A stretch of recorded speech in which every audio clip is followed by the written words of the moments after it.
Hello hi అండి అందరికీ. నువ్వుల చట్నీ ఎలా చేసుకోవాలనేది నేను ఇప్పుడు చూపించబోతున్నాను. సో నేను ఇక్కడైతే నువ్వులైతే ఎంపి పెట్టుకున్నాను. కొంచెం దూరగా ఎంపుకోవాలి. సో నేను ఇన్నిగానం నువ్వులైతే వెయ్యను, ఎందుకంటే కొంచెము నేను అన్ని జీలపురుగు పట్టకుండా అన్నీ ఒకటిసారి ఎంపి పెట్టుకుంటాను. సో ఇక్కడైతే నేను టమాటోలు కట్ చేసి పెట్టుకున్నాను. సో ఇక్కడ ఆయిల్లో పచ్చిమిర్చి, సో ఆనియన్, జీలకర్ర, కరివేపాకు, ఇంకో పుదీనా, జీలకర్ర, పసుపు కొంచెం ఇవైతే నేను ఆయిల్లో ఫ్రై చేసుకుంటున్నాను. సో ఇవి ఫ్రై అయ్యాక నేను ఇవి ఆయిల్లో ఫ్రై చేసుకున్నాను. సో ఇవి ఫ్రై అయ్యాక ఇప్పుడు మనం టమాటోలు వేసుకుందాము. ఇప్పుడు టమాటో వేసుకొని మనం ఫ్రై చేసుకోవాలి. ఇందులో కొంచెం తగినట్టు ఉప్పు వేసుకుందాం. తగినంత ఉప్పు వేసుకొని ఇప్పుడు మనం కలుపుకోవాలి. సో కలుపుకున్నాక టమాటో అనేది కొంచెం మగ్గాలండి. మగ్గాక ఇప్పుడు మనం వాటర్ అనేది యాడ్ చేసుకుందాం కొద్దిగా, ఎందుకంటే ఆనియన్, పచ్చిమిర్చి కొద్దిగా కుక్ అవ్వడానికి. సో నా దగ్గర రోకలు లేదు కాబట్టి నేను మిక్సీ అనేది పట్టేసుకుంటాను. సో మనం ఏంటంటే ఇక్కడ పల్లీలు అండ్ ఇక్కడ నువ్వులు ఉంది కదా, ఈ పల్లీలు నువ్వులు ఉన్నాయి కదా, నేను ఒకటేసారి పురుగులు పట్టకుండా ఉండడానికి ఇలా ఎంపుకొని నేను బాక్స్లో అనేది స్టోర్ చేసుకుంటాను.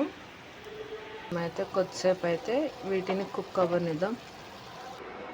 ఇక్కడ నువ్వుల్ని పౌడర్ చేసి పెట్టుకున్నాను. సో మనం ప్రిపేర్ చేసుకున్నాం కదా, అది పచ్చిమిర్చి ఆనియన్ది, అది మగ్గాక మనం ఇందులో వేసి చల్లారాక ఇందులో వేసి మనం మిక్సీ పట్టేసుకొని పోపు వేసుకుంటే బాగుంటుంది. సో ఆ ప్రాసెస్ కూడా చూపిస్తాను. మనం ఇందాక నువ్వుల్ని పౌడర్ చేసి పెట్టుకున్నాం కదా, సో అందులో మనము వీటిని వాటర్ ఇంకిపోయేదాకా ఉడికించుకొని సో చల్లారాక మనం మిక్సీలో వేసుకుంటున్నాము. సో మిక్సీ పట్టేసి చూద్దాం. సో మనం చట్నీలోకి, ఇది సమ్మర్ కాబట్టి పల్లీలు, టమాటా, నువ్వులు ఉంటే కంపల్సరీ, సమ్మర్లో పాడవుతుంది కాబట్టి మనం కొంచెం పులుపు అనేది యాడ్ చేసుకోవాలి. సో నేను చింతపండు రసాన్ని అయితే నేను చట్నీలోకి యాడ్ చేసుకుంటున్నాను. సో నాకైతే కొంచెం ఉప్పు తక్కువైంది కాబట్టి నేను ఉప్పు అనేది యాడ్ చేసుకుంటున్నాను. ఎందుకంటే పులుపు ఉంటే కంపల్సరీ ఉప్పు అనేది తగ్గిపోతుంది. సో అది మీరు చూసుకొని వేసుకోవాలి. నేనైతే ఉప్పు తక్కువైందని నేను యాడ్ చేసుకుంటున్నాను. సో ఇప్పుడు మనం పోపు వేసుకుందాం. పోపు అనేది జీలకర్ర, ఆవాలు, ఎండుమిర్చి, కొంచెం ఇంగు వేసి నేను పోపు వేసుకుంటున్నాను. సో ఇక్కడ చట్నీలోకి కరివేపాకు వేసుకుంటున్నాను. సో ఇప్పుడు మనం కొంచెం ఆయిల్ చల్లారాక పోపు అనేది వేసుకోవాలి, లేకపోతే మన ఫేస్ మీద పడుతుంది కాబట్టి. సో ఈ చట్నీ అనేది వేడివేడి రైస్లోకి, జొన్న రొట్టెకి చాలా బాగుంటుంది. ఎందుకంటే ఎక్కువ ఎప్పుడు చూసినా ప్రతి వీడియోలో జొన్న రొట్టె అంటుంది, ఎందబ్బా అనుకుంటున్నారా?